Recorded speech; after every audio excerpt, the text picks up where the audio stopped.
You're lying on a dirt floor with a deep cut across your leg, and it's already turning red at the edges. There's no hospital down the road. There's no pharmacy shelf of antibiotics. There's no one coming with a needle and a vial to save you. What you actually had, standing between you and that infection, was several 100,000 years of trial and error, passed down mouth to mouth, generation to generation. And it worked far more often than most people assume. Here's the real question worth sitting with. If ancient people had none of our tools, how is it that any of us are actually here to ask that question at all?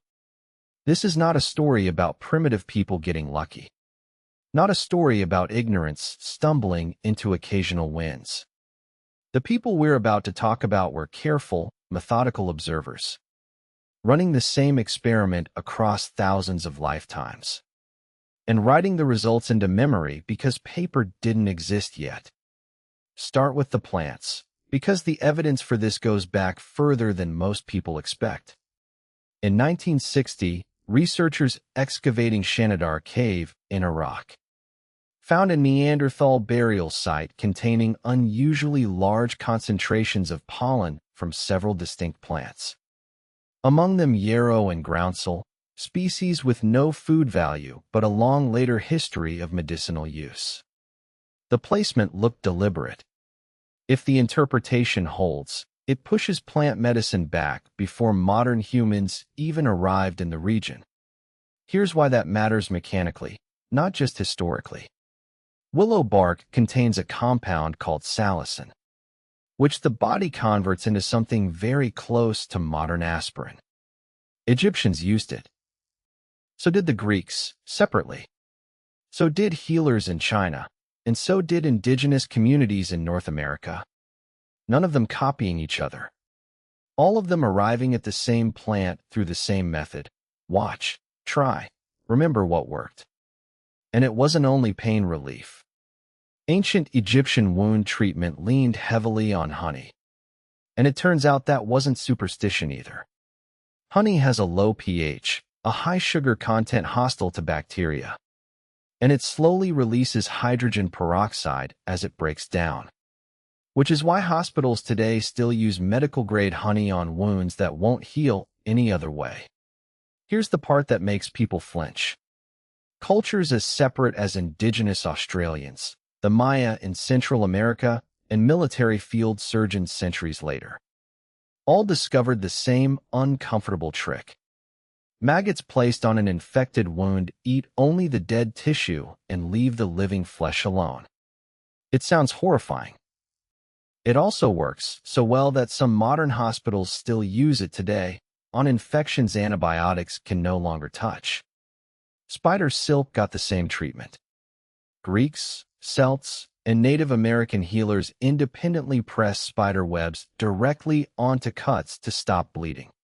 Spider silk contains vitamin K, which helps blood clot, and it carries antimicrobial properties on top of that. Useful enough that researchers today are studying spider silk as a material for closing wounds without stitches. So here's a real question worth asking before we go further. If their medicine was this resourceful, could ancient people actually operate on each other and have the patient live? The answer is written directly into bone. Trepanation, deliberately cutting a hole into the skull, shows up in the archaeological record going back over 9,000 years on every inhabited continent. The proof that patients survived isn't guesswork, it's visible. Smooth, rounded bone growth around the hole, the kind that only forms over months or years of healing in a living body. Some skulls show 2 or 3 separate trepanation sites, meaning the same person survived the surgery more than once. A skeleton found in France, dated to roughly 7,000 years ago, tells a similar story from a different angle. A forearm amputated cleanly, with clear bone regrowth at the site, meaning this person didn't just survive the operation, they survived long afterward. Which means somebody was feeding them, protecting them, and caring for them the whole time. Here's the detail that should genuinely unsettle you. By the 1840s, thousands of years later, hospital mortality rates in parts of Europe were actually higher than mortality on the battlefield, because doctors still weren't washing their hands between patients. It took a researcher named Joseph Lister, working in the 1860s, to establish antiseptic practice as standard medical procedure. In some very real sense, a Stone Age surgery performed outdoors in clean air may have been safer than an indoor operating table 200 years ago. None of this happened in isolation, either. Ancient Egyptian physicians recorded over 700 remedies in a medical text called the Ebers Papyrus, dated to around 1550 BCE, mixing genuine pharmacology with ritual incantation in the same document.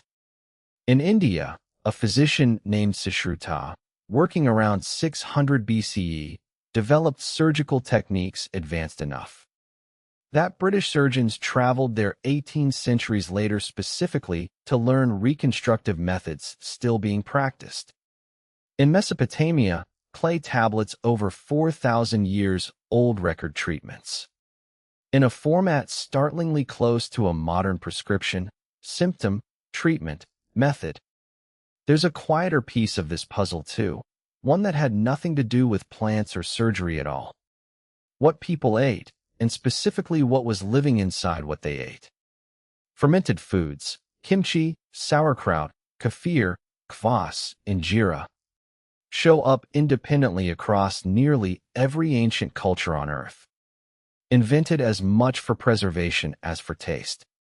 Researchers comparing modern hunter-gatherer populations to industrialized ones have found something striking. Hunter-gatherer gut microbiomes are measurably more diverse, and that diversity is linked to stronger immune function and lower rates of autoimmune disease. Nobody back then understood bacteria.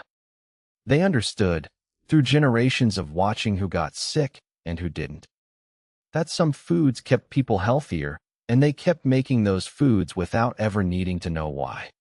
Even the immune system itself carries a kind of inherited memory. Populations exposed to a pathogen across enough generations pass down measurable genetic resistance to their descendants, which is part of why, when European explorers reached the Americas, diseases like smallpox and measles killed up to 90% of some indigenous populations in populations with no prior exposure at all.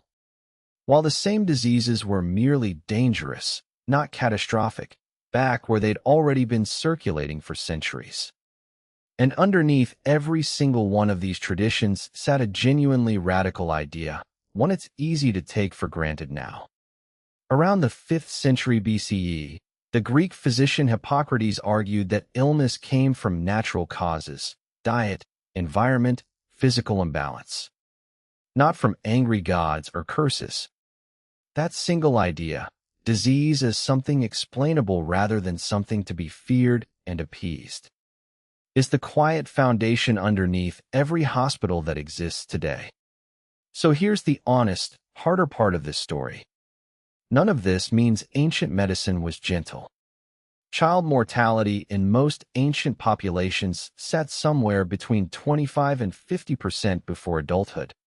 And average life expectancy figures around 30 to 35 years are almost entirely dragged down by that early death, not by old age arriving early.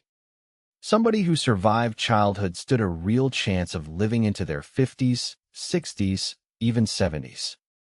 Survival was never guaranteed. It was earned, over and over, by knowledge that had to work, because there was no backup plan if it didn't. There was one more ingredient in all of this that's easy to overlook: each other. Modern neuroscience confirms the placebo effect is real, measurably changing pain perception and recovery speed. And ritual, chanting, ceremony, a healer's steady presence, activated exactly that response, long before anyone had a word for it. Modern research even shows loneliness carries a mortality risk comparable to smoking.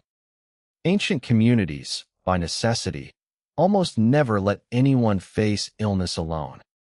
So back to that dirt floor, the wound turning red at the edges. Someone is already there beside you, pressing honey against the cut, offering willow bark tea for the fever, staying through the night so you're not facing it alone. It doesn't always work. This time it does. And that's the only reason there was ever a next generation to ask how they managed it at all.